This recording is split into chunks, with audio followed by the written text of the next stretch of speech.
Gareth Paul with Unlabeled Leadership. Welcome to episode 102. Gareth Shaw strengthens his leadership playbook. Here's a shout out to listeners in Michigan, in the cities of Rochester, Royal Oak, Three Rivers, Traverse City, West Bloomfield, and Wyoming. With that, let's get started. Regardless if it's with a business, a team, a process, or a bicycle, preferably a mountain bicycle, Gareth Shaw is passionate about building and optimizing performance. As he later explains, he'll watch how someone goes around a corner on a mountain bicycle and will figure out how to replicate that rider's speed so that he can do it too. He is the president for UK and Europe for a company called Drucker, spelled Docceree. His company enables programmatic marketing to physicians. Before Drucker, Gareth worked at PulsePoint, Yahoo, and Experian. He currently lives in Buckinghamshire, just about 50 miles outside of London. Part 1. Work, Luck, and Truths About Organizations. In his book, Good to Great, Jim Collins talks about 5 levels of leadership. In the book, he describes what it's like to be at level 5. And here's a quotation, actually, from the book on page 35. Level 5 leaders look out the window to apportion credit to factors outside of themselves when things go well, and puts in parentheses, and if they cannot find a specific person or event to give credit to, they credit good luck. At the same time, they look in the mirror to apportion responsibility, never blaming bad luck when things go poorly. This leads to this next story that Gareth shares with us, in which he talks about luck, and I bring up the relationship between luck and being an entrepreneur. Here's Gareth to explain. I've kind of got 2 reasonably famous quotes I think have really rung true for me over my even pre-career and throughout my career and my leadership journey. And the first one I think is a Gary Player quote, and that's the harder you work, the luckier you get. I picked that up when I was playing sport. I never really played any team sports until I was at university, and then I played ultimate frisbee and I got quite good at it, and I played for the university, and then I played for a top UK club, and I played for Great Britain, and spent about 10 years going around the world being quite good at a very niche fringe sport. But I really appreciated that quote. The harder you work, the luckier you get. The more effort you put in, whether it's practice, whether it's in the gym, whether it's learning the plays, the more lucky catches, the more being in the right place at the right time, that making your own luck. I really caught hold of that. It really inspired me as I was going through university and sort of started my professional life. And when I started my first jobs as an individual contributor, I kind of embraced that ethos. Just get your head down, work hard, do your job, and everything else will follow. Even now, it's a sort of great mantra to live by.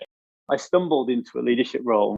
I'll come on to that in more detail a little later on. As I got more and more into leadership, what I realized was the harder you work, the luckier you get is great for doing things if you're an individual contributor. If you're a leader, the higher up the totem pole you go, the less you do things and the more your job becomes to think, to organize, to inspire, to motivate. So a second quote is the Peter Drucker quote. The only 3 things that happen naturally in organizations are friction, confusion, and underperformance. Everything else requires leadership. That really reminds me every time where I'm either, got imposter syndrome because I don't do any real work. I don't think I do any real work anymore, or, there's a challenge at work. That reminds me that the job of the leader is to solve that challenge. So I've almost changed the Gary Player quote. It's more like a Gareth Shaw quote now. Almost like the smarter you work, the luckier you get, or the more I learn, the luckier I become. So I still embrace that work hard and luck will follow. But I've realized it's about learning and just being smarter, not necessarily working harder. Because I think working harder as you transition to management, and if you want to break out of being a manager to a leader, that working hard mentality leads down a dangerous rabbit hole of like micromanagement and things like that. I think it's more of a case of be smarter, learn more, put more tools in your toolbox, and that will create the luck as you go through that leadership journey.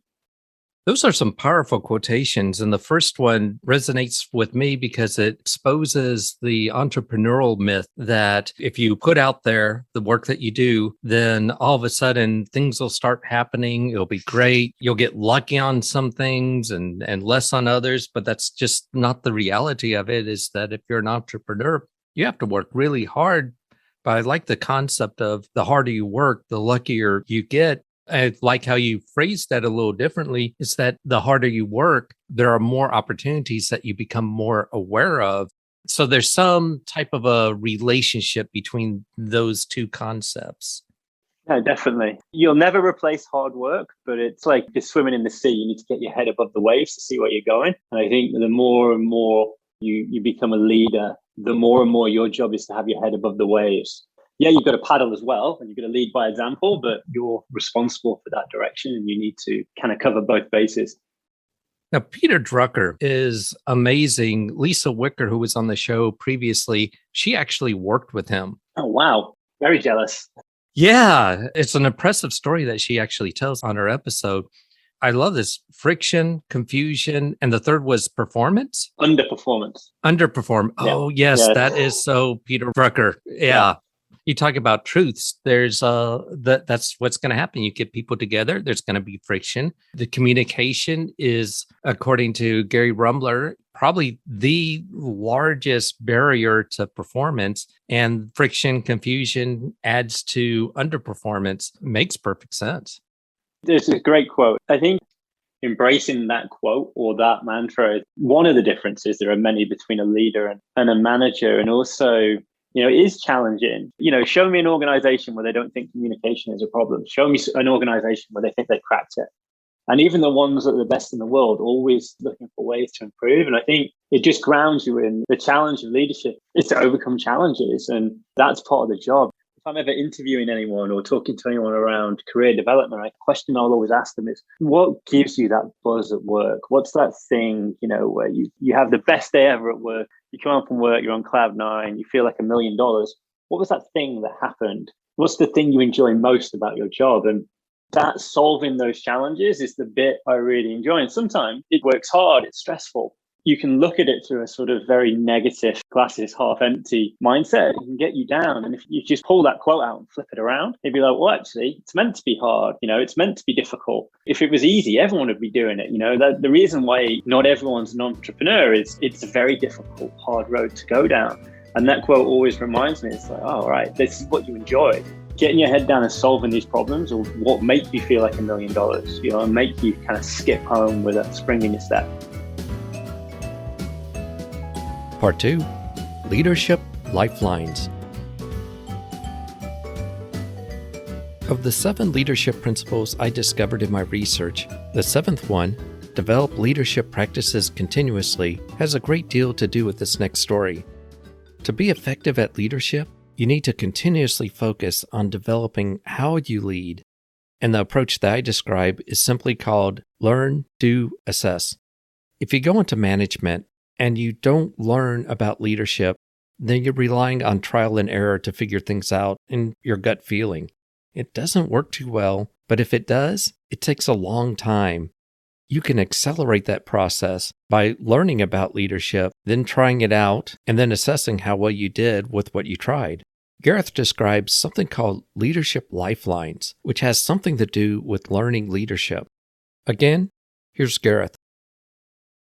I had a number of roles at Yahoo, and then I went and worked big data company, Experian, and I went back to Yahoo, and I had all these different roles. I was an individual contributor and was quite successful at the different jobs I was doing. My career aspiration was I wanted to be a manager, but I didn't really know much about being a manager. Consequently, I think because I was good at being an individual contributor and looking back on it, I was quite naive about what a manager was. And I never got the opportunity to do that. And then I joined the company I was at previous to where I am now, previous to Drucker, and really was lucky. I came in as an individual contributor, and then one of the sales director left, and I inherited the two people that worked in that team. And then very shortly after that, the managing director of the UK and Europe, who was my boss, left, and I got thrown into the deep end of running the region for a US startup. Very quickly went from an individual contributor, very kind of confident, kind of good at my job, hitting my numbers, to being managing a team, being responsible for strategic planning as well as execution. I kind of made every mistake you could kind of make. The beauty of setting a good strategy is choosing the things not to do. Well, I didn't know that. So I had like wildly ambitious strategies. I remember doing my strategy for the following year after year one, and I pulled out my strategy from the previous year. And I was like, oh no, I haven't done any of this. I hope no one's going to come back on me on this. I'd just been in reaction mode.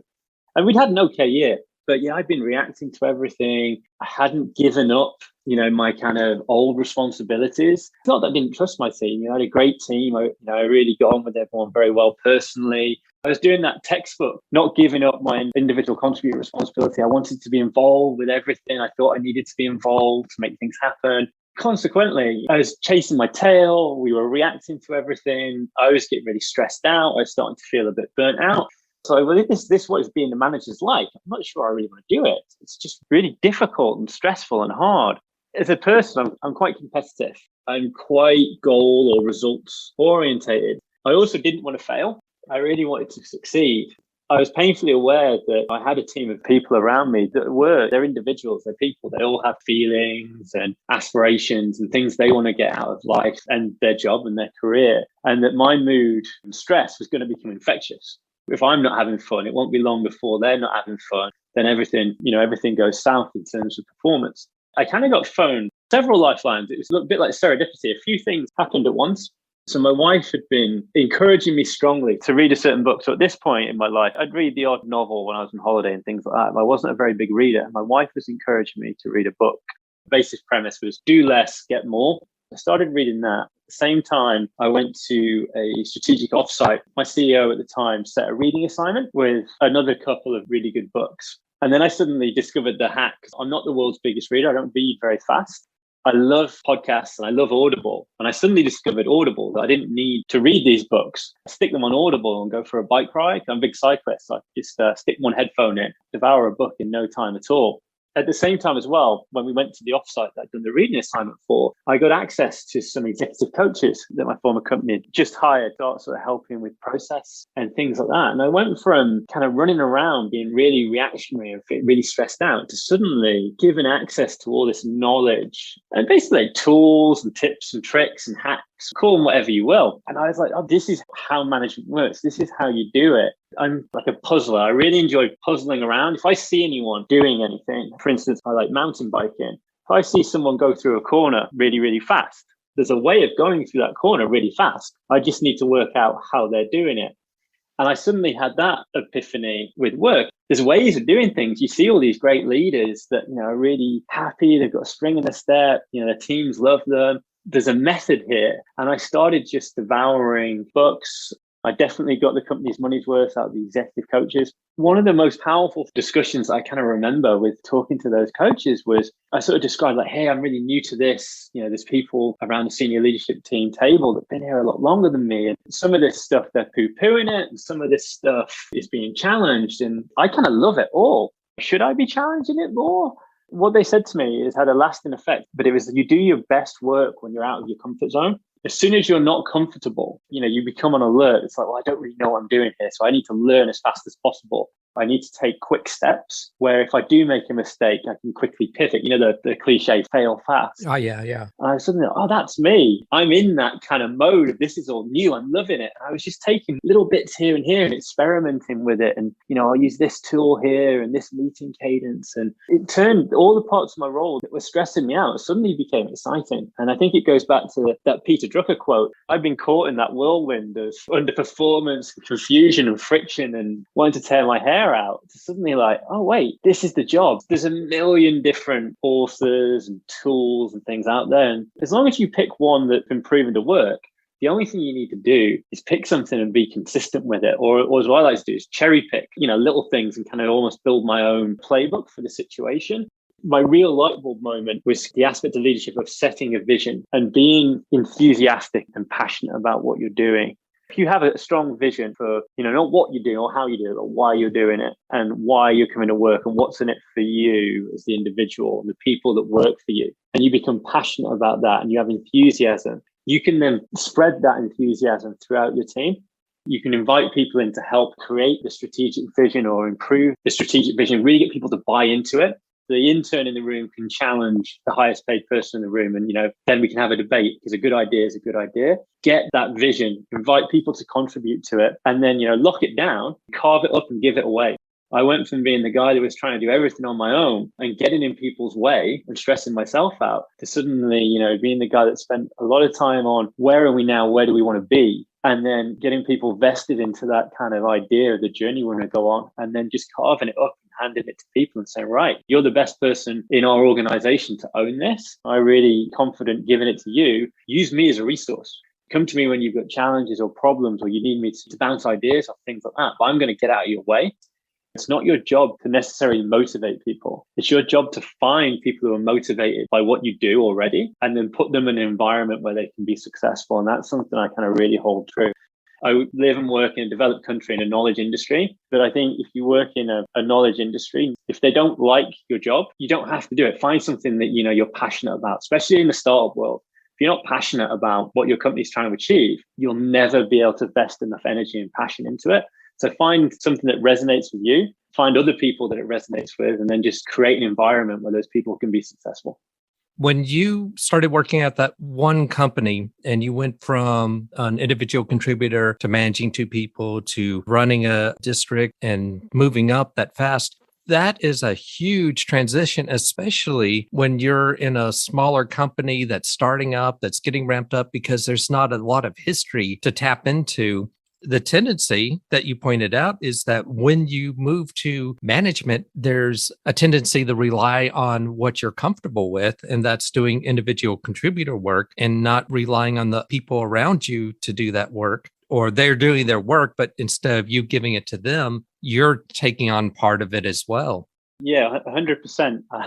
If there's anyone that's just starting out in leadership, I'd very much like people to learn from my mistakes. I really am passionate about everything that I did wrong, trying to share as much of that as possible so people can kind of cut out the 12 months I had where I wasn't feeling so great about my role and get into the 7 or 8 years after that where I do feel great about it and I do love my job. When you're in management and you're trying to apply leadership to your role, I think one of the messages that you have is it's not intuitive. It's not something that is a natural transition to being able to do. It's something that you have to learn to do. One element of learning is allowing yourself to be uncomfortable. That's where the learning really occurs. It's not to the point where you're devastated, you're so far outside of your comfort zone that you can't make the transition. But if you can push yourself to learning just outside of your comfort zone, that's when real growth can happen. Exactly that. And certainly my experience was I had to learn it. I'm 40 now, and I think I probably started to scratch away the surface of this as I was coming into my 30s. And that was developing a true open mindset or a growth mindset.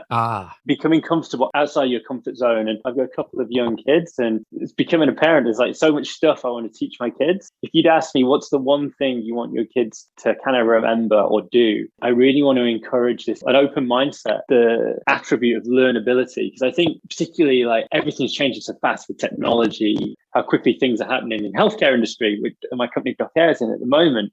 Even in my career, the next sort of 20 years or so, my ability to learn new things and then unlearn them, then relearn as technology and workplace practices change is going to be crucial. And then I think about my kids, how quickly things are probably going to change for those guys. And they just need to be very comfortable, like, okay, I've learned something. This is great. I can be really successful. But, the reality is it's probably not going to last forever. And you're either going to have to unlearn it or just keep adding to that kind of skill set and constantly, I think it's Henry Ford that said it, but he said, it's about age is just being a number. And as long as you keep learning, you'll never get old. And you only become old when you stop learning. And I think that really rings true because as soon as you get stuck into a mindset, that's when you become the person that likes saying no to ideas. because they challenge your comfort zone. You don't want to step outside of that. Whereas if you're always, no, I can learn here. That's a good idea. Let's try it. Let's fail fast or come up with the next big thing. That constant striving to be outside your comfort zone, I don't think you can kind of beat that. A previous guest said, Ty Bennett, it's this. You said, it's not my job in management to motivate you. It's my job to put you in an environment where you can thrive, to be at your best and excel. And take that with what you just said. As technology changes, as the environment changes around us, positioning the people that work for us to being able to adapt is so critical. It's not just, hey, motivation, you can do it. I know you can do it, but you set them up right. Exactly that. To use my puzzler analogy again, it's tools, resource, capital, people. You have all this kind of stuff. Your job as a leader to kind of arrange those puzzle pieces to create the picture or build the tower. And in doing so, you need to be very conscious of the people in that mix. They have feelings, they have emotions, they have their own aspirations. And if you can tie your success and the company's vision to their success and then motivate them, that's how you'll really get them to come in and develop and embrace that, open mindset they really need. There's a really good book I read recently called The Attributes, a guy named Rich Delaney. I think he's an ex-Navy SEAL. And he was saying that anyone can be taught a skill. Whether you want to be taught or not, you can kind of force someone to learn a skill. But once you scrape back further, everyone has hardwired attributes. Some people are hard workers. Some people are creative thinkers. He gives a list of sort of 24 or 25. It's hardwired, but you can change it. To learn a skill is easy. To change an attribute requires a higher level of self-awareness and a real hunger to want to change. That's the thing you really need to sort of tap in with people. If you really want to develop yourself or anyone in your team, is you have to kind of tap into, well, what are they really good at? Not necessarily what their weakness is, but where are the areas where they need to be stronger to take that next level? And is that something they can just be taught as a skill or give them the experience? Financial training for non-professionals is a great course for anyone that wants to get further up into leadership. That's a skill. You can kind of learn that. But some of the attributes, for instance, for me, I definitely talk too much. I need to be a better listener. And that's an attribute that I really need to concentrate and think about. I'm very open with people in my team about, I'm kind of wired this way to talk a lot. Sometimes I talk over the top of people. I don't want to do it. If you ever catch me doing that, call me out on the behavior because I'll recognize it straight away. And I'll actually thank you for doing it. Find that motivation where people want to get to and then help them understand how they get there. And if they've got the hunger and the drive to do it, you're just there to help and give them the tools and advice. The point we made, you're not there to motivate them. You're there to help them achieve something that they want to do, not you're telling them to do it. Part 3, Embrace Growth. In Part 2, and in a couple of minutes, Gareth talks about something called growth mindset. A mindset is a set of conscious or unconscious beliefs that affects how you think about your abilities, how you behave, and how you affect others around you. With a growth mindset, you think and act to some extent as if you can develop and improve your IQ, EQ, traits, abilities, and competencies. With this mindset, you believe that adults can continue to grow. In the show notes, I provide a link to an article I wrote about growth and fixed mindsets where you can learn a little bit more about this. Later, I'll have an episode that's dedicated to explaining these two concepts. With that in mind, Gareth advises us on how we can improve our leadership. Here's Gareth. Number 1, build an open growth mindset. Always be learning and work on your learnability attribute. And to dig a little bit deeper into that, I would say embrace radical candor. Anyone that works for you, give them radical candor with care. If there's something happening that's not good or it's annoying you or it's not driving performance, tell them outright. People can't change the way they behave or what they're doing unless they know they're doing it.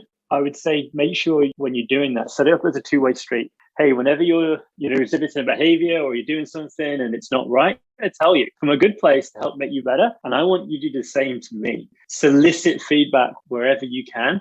Treat all feedback as a gift. Whenever someone does give you some feedback, thank them for the feedback. Don't respond. Say thank you very much. Think about it and digest it. Because whether you agree with it or not, it might be something you agree with and you're like, right, cool, I'm going to work on that. But even if you don't agree with it, that's the perception you're giving to another person. So whether you think it's happening or not, that person thinks it's happening. So it's a problem either way. So, you need to interrogate what's going on there. And if it's something you want to change and you don't want to have that perception, how can you go about changing it? Ed Gash, in another previous episode, he would call radical candor kindness versus being nice. Being nice is you don't say something that would embarrass the other person. You don't try to help that other person deal with something they're doing that's difficult. Instead, you talk about the person behind their back. Kindness is when you do just what you described as radical candor, where you really give the person an opportunity to grow. And I like how you've taken another concept, which I associate with Marshall Goldsmith. It's called thank you. Someone says something, you thank them for doing that and encourage them to do it some more and be open to that kind of growth. Definitely. I think the definition of sort of, just that you're using there is really insincere and shallow. And like you say, it's people who do that go away and talk behind their back. The worst thing that can happen is you think you're doing a great job for a quarter or a year, and then you have an appraisal, and then your manager tells you all the things you didn't do and why you're not going to get a bonus or you're not getting a pay rise. And you have no opportunity to do things differently if you just know. That old saying, people don't leave companies, they leave managers. There's a lot of situations where a lack of candor, that rings true. My thanks to Gareth Shaw. If you'd like to learn more about Gareth, go to the show notes. If you have a question or comment, go to unlabelledarship.com, click the message icon, and leave a voicemail message for up to 1 minute. I'd like to thank those who contribute to the show. Your contributions makes a difference because this is an all-volunteer service. Lastly, I'd like to thank you for listening. This is Gary DePaul. Until next time, lead on.